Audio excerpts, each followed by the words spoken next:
നമ്മുടെ മൊബൈലിൽ ഏറ്റവും ഉപകാരപ്രദമാണ് എന്ന് തോന്നിയിട്ടുള്ള ഒരു ഫീച്ചറാണ് നിങ്ങളുമായി ഷെയർ ചെയ്യാൻ ആഗ്രഹിക്കുന്നത്. അതായത് നമ്മുടെ മൊബൈലിൻ്റെ ഏതെങ്കിലും ഒഴിഞ്ഞ ഭാഗത്ത് പ്രസ് ചെയ്ത് പിടിക്കുക. ഇവിടെ താഴെ നിങ്ങൾക്ക് വിഡ്ജറ്റ് എന്നൊരു ഓപ്ഷൻ കാണാൻ സാധിക്കും. അവിടെ ഒന്ന് ക്ലിക്ക് ചെയ്യാം. ക്ലിക്കിന് ശേഷം നിങ്ങൾ ഇവിടെ ഗൂഗിൾ തിരഞ്ഞെടുക്കുക. ഇവിടെ നിങ്ങൾക്ക് കാണാം ഗൂഗിൾ. ആ ഗൂഗിളിൽ നിങ്ങൾ ക്ലിക്ക് ചെയ്യാം. അതിനുശേഷം നിങ്ങൾക്ക് ഇതുപോലൊരു ഐക്കൺ ഇവിടെ കാണാൻ സാധിക്കും. ഇവിടെ താഴെ ആഡ് എന്ന ഭാഗത്ത് നിങ്ങൾ ക്ലിക്ക് ചെയ്യുക. ഇപ്പോൾ ആ ഗൂഗിളിൻ്റെ ഒരു ഐക്കൺ ഇവിടെ നിങ്ങളുടെ സ്ക്രീനിൽ ഡിസ്പ്ലേയിൽ വന്നിട്ടുണ്ടാകും. ഇത് നിങ്ങൾക്ക് വലുതാക്കുകയും ചെറുതാക്കുകയൊക്കെ ചെയ്യാൻ സാധിക്കും. ഇവിടെ ഇതിൽ തന്നെ വലതുവശത്തായിട്ട് ഒരു ക്യാമറയുടെ ഐക്കൺ നിങ്ങൾക്ക് കാണാൻ സാധിക്കും. ആ ക്യാമറയുടെ ഐക്കണിൽ നിങ്ങൾ ക്ലിക്ക് ചെയ്യുക.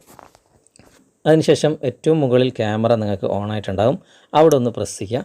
പ്രസ് ചെയ്തതിന് ശേഷം നിങ്ങളുടെ കയ്യിലുള്ള ഏതെങ്കിലും ഒരു ടെക്സ്റ്റ്, ഇപ്പോൾ ഞാനൊരു പുസ്തകത്തിലുള്ള ഇംഗ്ലീഷ് ടെക്സ്റ്റാണ് ഞാനിവിടെ ക്യാമറയുടെ മുന്നിൽ വെച്ചിട്ടുള്ളത്.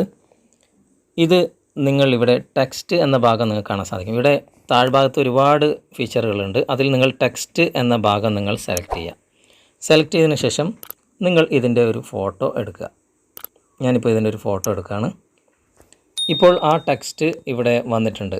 ഇവിടെ നിന്ന് തന്നെ നമുക്ക് ഈ ഒരു ടെക്സ്റ്റ് കോപ്പി ചെയ്തിട്ട് ഇവിടെ പ്രസ് ചെയ്ത് പിടിച്ചിട്ട് ഏത് ഭാഗമാണോ നമുക്ക് വേണ്ടത്, ഇനി മുഴുവൻ വേണമെന്നുണ്ടെങ്കിൽ മുഴുവനും നമുക്കിതുപോലെ കോപ്പി ചെയ്തിട്ട് നമ്മുടെ സുഹൃത്തുക്കൾക്ക് അയച്ചു കൊടുക്കാൻ സാധിക്കും. ഇവിടെ താഴെ നിങ്ങൾ കാണാം കോപ്പി ടെക്സ്റ്റ് എന്ന ഭാഗം. അവിടെ നിങ്ങൾ ക്ലിക്ക് ചെയ്യാം.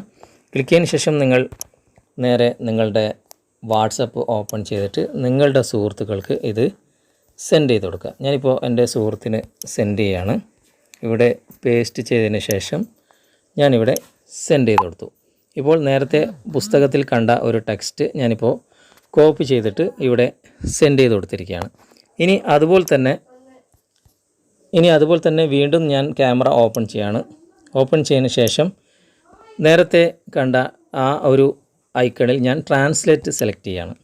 ട്രാൻസ്ലേറ്റ് സെലക്ട് ചെയ്തിട്ട് വീണ്ടും ഞാനിവിടെ ആ ക്യാമറയുടെ ഐക്കൺ ഇവിടെ വെച്ചിട്ട് ഞാൻ ഫോട്ടോ എടുക്കുകയാണ്. ഇപ്പോൾ അത് ഞാൻ ഫോട്ടോ എടുത്തു.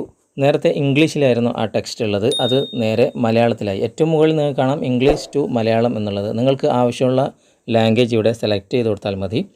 ഞാൻ എന്നിട്ട് ആ ടെക്സ്റ്റ് കൂടി ഞാനിവിടെ കോപ്പി ചെയ്തെടുക്കുകയാണ്.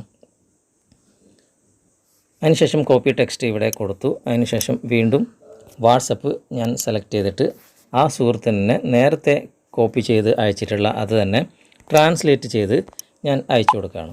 ഇതിപ്പോൾ ആദ്യം അയച്ച ഇംഗ്ലീഷിലുള്ള ആ വേർഡ്സ് തന്നെ താഴെ നിങ്ങൾക്ക് കാണാം മലയാളത്തിൽ ഞാൻ ട്രാൻസ്ലേറ്റ് ചെയ്ത് അയച്ചു കൊടുത്തിരിക്കുകയാണ്. ഇതുപോലെ നിങ്ങൾക്ക് അറിയാത്ത ഭാഷയിലുള്ള ഏത് ടെക്സ്റ്റും ഈ ഒരു ഓപ്ഷനിലൂടെ നിങ്ങൾക്ക് നിങ്ങളുടെ ഭാഷയിലേക്ക് മാറ്റിയിട്ട് വാട്സപ്പിലേക്ക് അയച്ചു കൊടുക്കാനുള്ള ഓപ്ഷനാണ് ഇതിലുള്ളത്. അതുപോലെ തന്നെ മറ്റു ലാംഗ്വേജിലുള്ള ഭാഷകൾ നിങ്ങൾക്ക് ഈ ഒരു ഓപ്ഷനിലൂടെ വായിച്ചെടുക്കാനും നിങ്ങൾക്ക് സാധിക്കും. വീഡിയോ നിങ്ങൾക്ക് ഉപകാരമായി എന്ന് തോന്നുന്നുണ്ടെങ്കിൽ നിങ്ങളുടെ കൂട്ടുകാരിലേക്കും വീഡിയോ ഷെയർ ചെയ്തെത്തിക്കുക. വീഡിയോ ഇഷ്ടമായിട്ടുണ്ടെങ്കിൽ നിങ്ങൾ ലൈക്ക് ചെയ്യുക. അടുത്ത നല്ലൊരു വീഡിയോയുമായി അടുത്ത അവസരത്തിൽ നമുക്ക് വീണ്ടും കണ്ടുമുട്ടാം. അതുവരേക്കും ബായ്.